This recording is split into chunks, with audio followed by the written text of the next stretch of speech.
Welcome to MiConvert. In this tutorial, I'll show you how to convert DOC files to ODT format, completely free and online. Open your browser and search for doc2od.miconvert.com.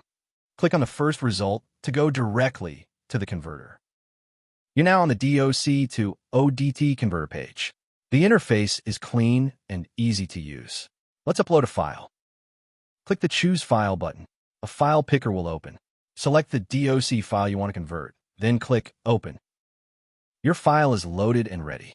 You can see the file name, size, and target format. Click Convert now to start the conversion. The conversion is in progress. You can see the progress bar moving. This usually takes just a few seconds.